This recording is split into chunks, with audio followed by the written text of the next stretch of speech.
Hello and welcome. So this is a very quick video on how to do the flesh spoiler boss. It's a fairly easy boss as long as you have prayer. So you want to go in, pray magic, and hit it. It has a very strong melee attack and magic attack.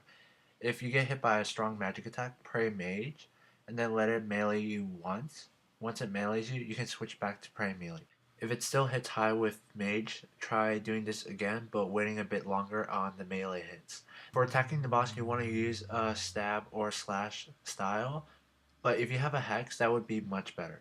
I've compared hex with leeches against Primal 2H and Turmoil, and the hex still was better. But if you feel that the Primal 2H would be better, I could do a larger sample size. I did about 5 versus 5 of each, seeing which got a better DPS, and I found that the Hex Hunter was better. Now, if you look on the left-hand side of the screen, you can see that there is a person praying mage. You don't want to do this because it could make the flesh spoiler use its high-hitting magic attack again. So if you're not the one tanking, you want to be praying soul split. If you don't have soul split, you don't need to actually have any overhead prayers on. Now this is a fairly easy boss. Throughout the entire kill I used maybe 400 prayer points and about 3 salvios, but it does have its second phase, and the second phase is really easy. You just have to, it'll shoot out like 5 minions, they're like eyeballs. They hit fairly high. You want to pray melee. If they're on you, they'll focus on one person. Pretty sure they only focus on one person.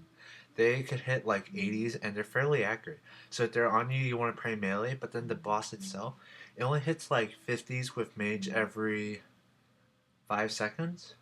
It's like, it doesn't even matter. It hardly ever hits. It's a fairly easy boss. This is not a hard boss at all, and it's probably the easiest boss you can get on an occult floor or any floor. Well, unless you have like a 5-man Necro. Well, even Necrolord is annoying. This boss is so easy, you could solo it with like no problem at all. You need flasher prayers because it's a long fight. It has fairly high defense, but then it rarely hits. You can easily out-eat it. But one thing I wanted to ask you guys, the viewers, is for my Nills to Bill series, how often should I upload? Please tell me in the comment section below, and thank you very much for watching, and have a nice day.